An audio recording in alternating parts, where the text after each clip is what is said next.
Shakespeare? Wait, no. Burns Deputy AD. Hint, Chief Dramaturg. Warmer, Ulmer Theatre, Maxim Gorky Theatre, the Deutsche Theatre. Warmer, influenced the repertoires of possibly the most important stages across Berlin. Hint, cold head of the world-famous House of Brecht. His wife. I see. So you met before. Good. In that case, keep on topic. No. Coffee is strictly off limits. Because don't force me to say something offensive. I love coffee, but he doesn't know that. Because he knows me. I mean, he doesn't know I drink. Enjoy the company of my next guest, David. Da-dum-dum-dum-dum. Dum. Da-dum-dum-dum-dum.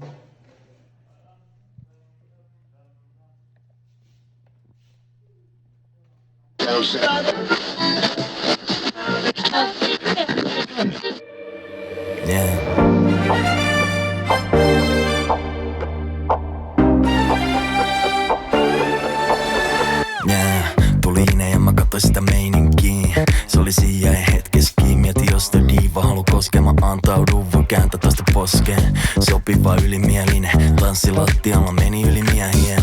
On sekasin näissä askeleissa. Kun ikinä ollut jalat kiiparketeissa. Liikkeessä on priima kengissäni liima. Taida tietä kuka mun jengissäni liidaa. Eikä tänään se on minä vaan diiva. Ja mun on pakko vaan tsiikaa. Sä tanssit niinku diiva. Mut liikkeessä on vaan priimaa. En pisti muita tsiikaa. Sä olet aivan liikaa. Sä tanssit niinku diiva. Mut liikkeessä on vaan priimaa. En pisti muita tsiikaa. Sä olet aivan liikaa. Oh oui, señorita. Ei kaada margarita. Vaikka en mä sano ääneen, niin myönnä koko kääneen. Yeah, frendi sanoi, en mä pilasin chanssin. Sanoi, meillä on kohta Figaro häätti, kun sä näet sit. En mä halua tästä pitkä suhdet. Oisin ottanut onnen, kun Warren Buffett. Että diivaa sulla on hallus muuvit. So coffee is a really important ingredient for the working day. I think some of the best executive decisions are made over a splendid cup. I'm not quite sure how you guys start your day over there in Berlin, but it's quite a common practice here in Finland to just feel where everyone's at the beginning of the day and have a cup of coffee together. Sorry to tell you that I'm drinking tea, but the knowledge I have as a dramaturg, I think is very, very helpful for my everyday work in talking terms to other directors, in being part of meetings with the dramaturgs of our house. We have 4 to 5 dramaturgs being the crew, the think tank of the Berliner Ensemble, and we meet every week for some hours to talk about the subjects, authors, themes of our theater. So having been a dramaturg myself is very, very helpful for understanding all these problems and all the needs the theater has. Also, being a director myself, it is very helpful to work every now and then with the colleagues in my house, with the prop department, the technicians, the lighting crew, to really get to know the people we are working with. Berliner Ensemble has 200 people on the payroll, from an actor to the technicians. It's 200 people. So the answer is yes, both jobs I have done and I still do are helpful to being an artistic director. And I would also say I am the manager of this theater. We call it Intendant, which means artistic director of the theater. But at the same time, we have 2 CEOs and I'm one of them. The German phrase is Geschäftsführer. So I'm running this company together with my colleague Jan Fischer. He is more responsible for contracts, for the financial department, but we both sign all the contracts with the 4 I principle of signing and being responsible. Right. So what kind of advice could you give to the future leadership of our theatre houses around the world about fundraising and its priority in their workload, and especially the ethical responsibilities involved when seeking funds? Well, first of all, I think I have to characterize the German theater system, which is luxurious. We live in the, I mean, I know it is luxurious, Yeah, and my yeah. colleagues knows it too. We have 160 state-supported theaters in Germany, in a country which has round about 80 million inhabitants. And 160 theaters, not fully state-supported, but state-supported in the average of 83 to 80, even 86, 87% of the whole budget, means that we have in smaller cities, even a city around about 100,000 inhabitants like Weimar, there is a theater ensemble plus an orchestra plus a chorus. And for Berlin, it means we have 3 state-supported opera houses, 5 state-supported drama theaters, in our case, like Schaubühne, Maxim Gorki Theater, Deutsches Theater, Volksbühne, and Berliner Ensemble. We are one of those 5 institutions. I direct only one production in a season, and I normally do this here. Very rarely accept offers from other theaters because my most important job is being the artistic director. So I would say all over the year, I spend 80% of my time for being artistic director. That means I'm sitting here in my office, artists come, I share Zoom meetings, I meet actors, I speak to directors, I sit every day in a meeting of leadership in this house. So we have like 6 regular meetings every week. So on every working day, I have a regular meeting, and these meetings are one is about communication, one is about technical problems, one is about general leadership, one is about dramaturgy, one is about disposition of actors and touring. So this is regular every week, 1 to 3 hours only of this. So this is a very important part of my role as a theater leader. And beyond that, of course, many, many individual meetings. No day is like the other. And I think it is basically artistic work. It is all about artistic decisions, because I believe that also many seemingly technical decisions come from an artistic vision of the house. So which play do we put on in the next month? Which plays will be the premieres in our new season? Which touring do we accept? With which companies, you ask also for funding, for fundraising, which companies do we accept as companies who want to support our theater? Which private persons do we accept as donators? How do we communicate with the public in Berlin, of course, centrally, but also in the world? How do we act in social media? What do we do with press campaigns? How do we work as an institution which also does many public talks, which does solidarity concerts to subjects of political interest? All this has to be discussed, decided, be worked on, and this is what I do. Gosh, Oliver, you're incredibly modest, because I know that you also have a great commitment to civic responsibility on top of all those things that you've said there. An example. collective agreements. Yeah. Come on, Yeah. share with the viewership what you have achieved concerning collective agreements. This is astonishing accomplishment that you've made. Yes, it is. Well, when I took over being artistic director here, which is now 7 years ago, in Germany, you are announced with a 2-year period to prepare.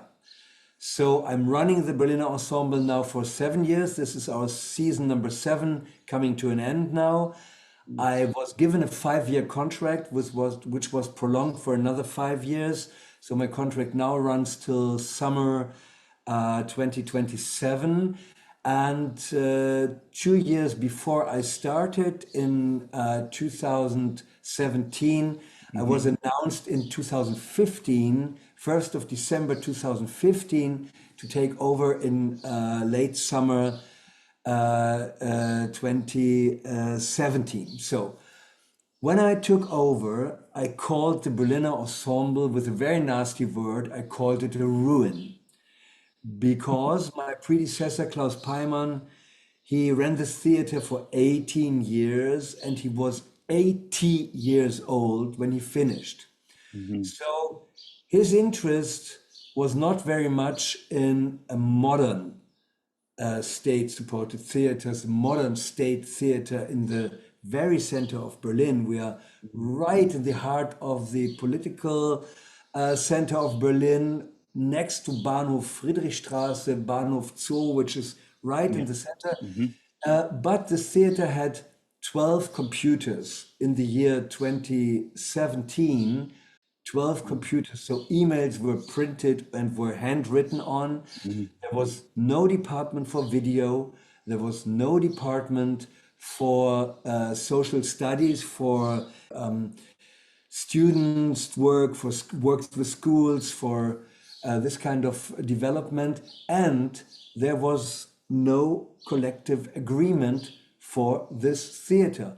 All the contracts were made in one-to-one talk between the management and the workers, which led to, well, pretty bad salaries.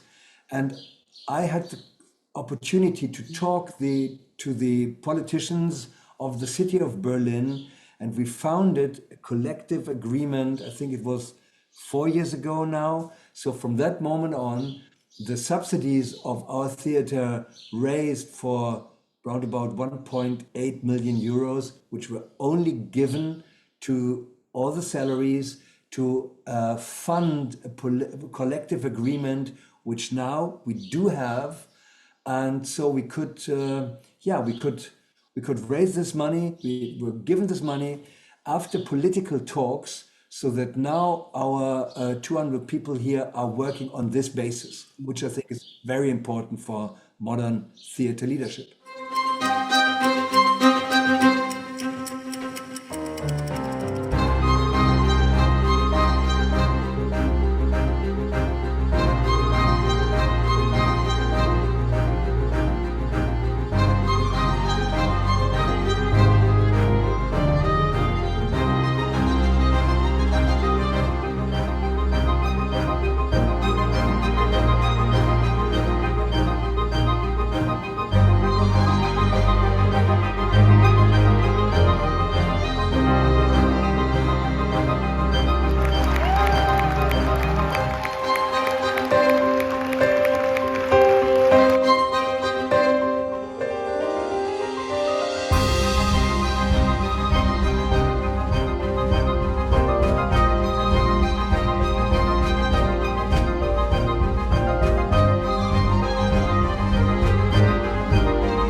So we have an open house.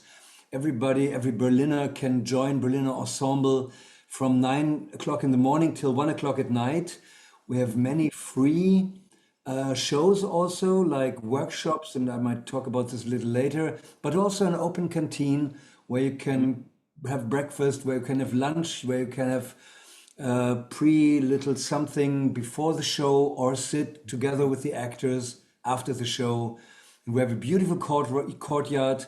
We renovated and we opened this to the public. So the name Berliner Ensemble, which was given by Bertolt Brecht to this house, for me means has a double meaning. It means our ensemble of people, the ensemble of actors, but also the ensemble of buildings, including the courtyard and the canteen.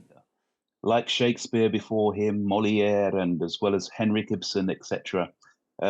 This is one of our forefathers who contributed essential letters to the theatre practitioners' alphabet. And once you think about that great legacy and how it has articulated across the wider theatre ecology, to what extent, Oliver, does Brecht inform your leadership choices? You're sitting in his house. Yeah, great question to answer, because if Bertolt Brecht and his work doesn't mean anything to you, you should not become artistic director of the Berliner Ensemble. So when I was called and asked if I could imagine to run this house, my spontaneous reaction was sure, because I love his writings and I think that he's one of the great dramatists and theater thinkers of the 20th century. And there's a lot of his, many of his ideas relate also to the 21st century, therefore a big yes. First of all, let me shortly explain, because not everybody will be comfortable with this knowledge, that Brecht and this house are really deeply related. Twice, his three-penny opera world premiered in 1928, when he was just around 30, not very well known. He became a star overnight. The opening night was, everybody thought it might be a scandal, it might be a catastrophe, but it was a world success immediately. And Brecht, with this success, shortly after had to go to exile. He very early went to exile when the Nazis came up. Yeah. So this success was destroyed in a way. And he came back to Berlin only in the 1950s.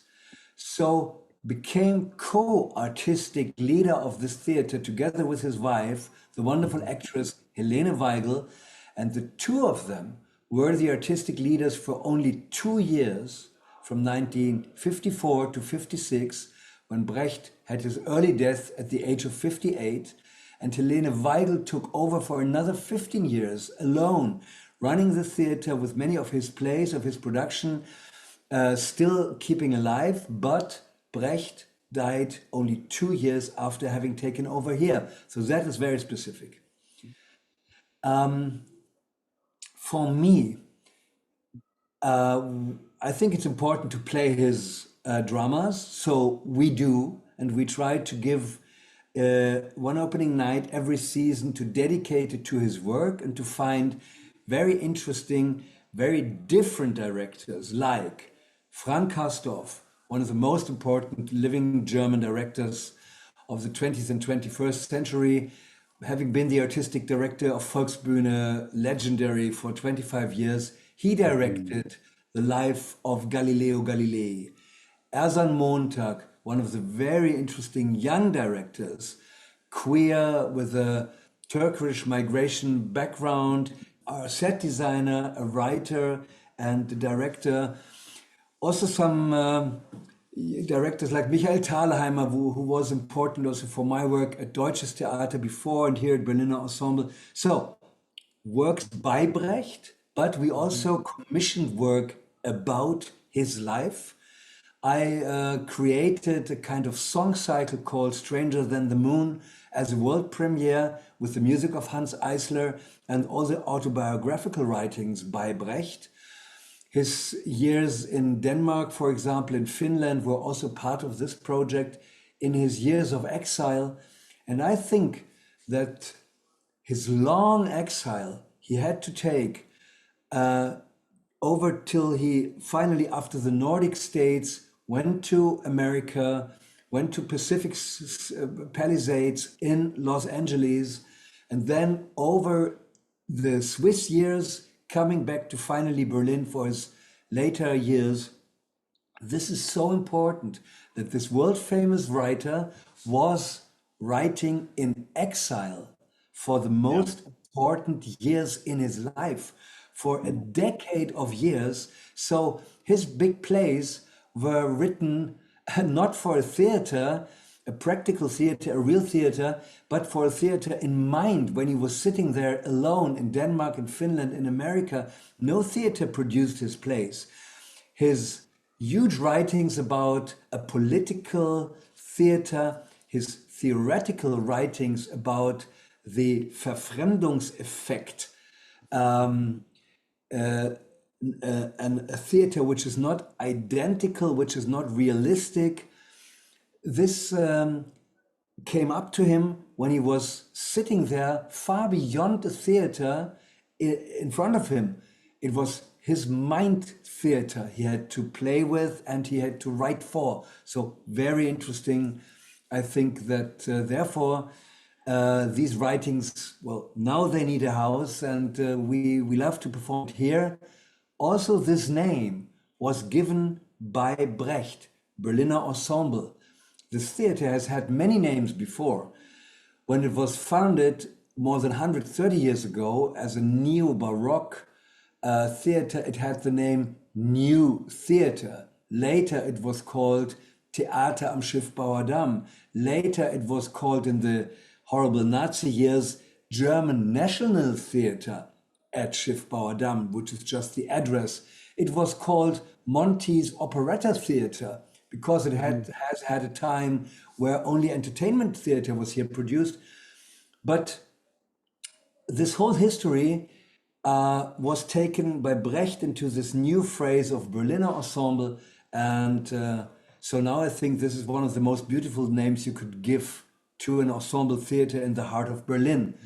And one of the most important ideas I had when I took over was, yes, there is this beautiful central neo-Baroque building, and in there we still have Brecht's working table. We bring it in, his director's table, we bring it in on every rehearsal. It looks rotten and it's 70 years old. Some old linen is attached to it. But we all know this is Brecht's table. He wanted to work with modern plays. He wanted to work with political plays. Therefore, I told the responsible politicians in Berlin, this house needs a second and third venue. And we had the chance to build this. It is called New House, Neues Haus. Just here in this courtyard, I'm watching it when I'm watching out of my window. It is a beautiful building. We built in a former rehearsal center.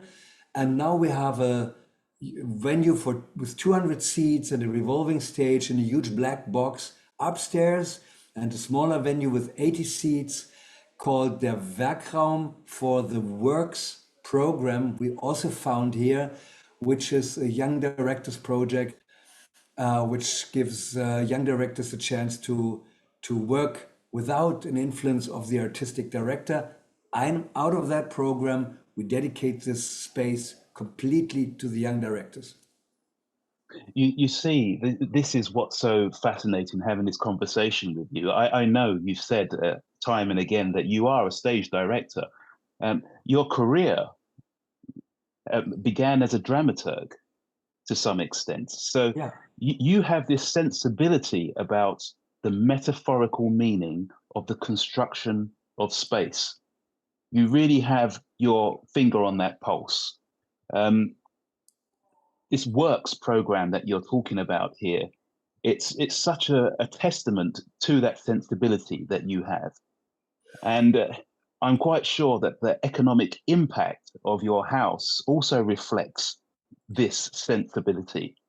Because it's quite clear that there will be so much more that the community can share within this kind of space. It becomes their space, and you've made it that way by being so humble, as it's quite clear that you are a very humble man, and has decided that, listen, I will put my support to the infrastructure to allow the space to be devised by the community.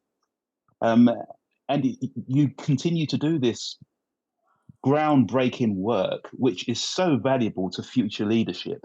I just wanted to speak to you about Brecht as a playwright, for example, and let's talk about the future playwrights. There must be someone somewhere who is scribbling away, and for maybe a few years or maybe less, but they've written a play, and it's not naive for them to assume that, hey, listen, I now want it to be produced, so I'm going to send it to some places.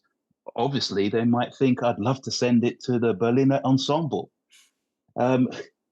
But let's be realistic. In our industry, it's sometimes not so prudent to do that, would you say? Let me first of all just add some words about the International Works Program, because this is where really young artists can apply at Berliner Ensemble. The Works Directors Program, which also includes writers who would produce their own plays. It is open to that. They can apply. It is open call every October. It is completely international. So there's a jury deciding about the two members who will finally join us for 1 year to run this third venue.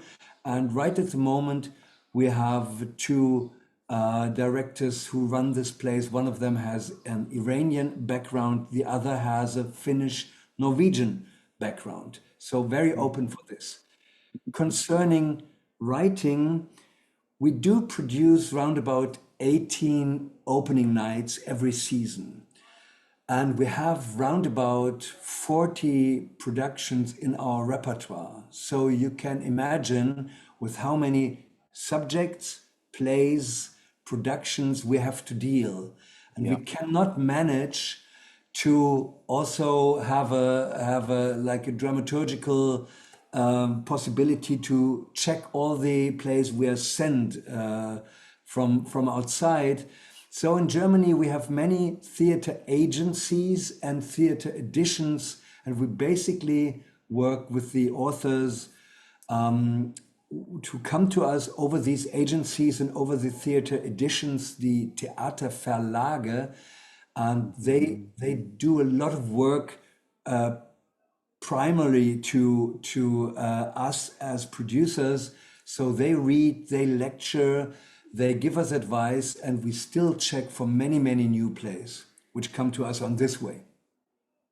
Some of our members come from various backgrounds, not just playwriting. So that we have some dancers. We also represent in our union dramaturgs, stage directors, set designers. What is the official procedure concerning freelancers? How would a freelancer go about trying to get hired by the Berliner Ensemble? Is there some way of communicating with you? Of course. I mean, here many freelance artists work in this house. Nearly all choreographers, directors, not the dramaturgs. We have a crew of 5 dramaturgs who are member of the theater, so we rarely work with freelance dramaturgs. But of course, all the set designer, costume designers, video designers are freelance, and the dramaturgs and me, we are traveling a lot. We are seeing theater work all over the world. We of course have a look at the letters we get, at the video links we get. So yes, you can write to us, and I personally have a look at all the applications we get. Oliver Reese, thank you so much.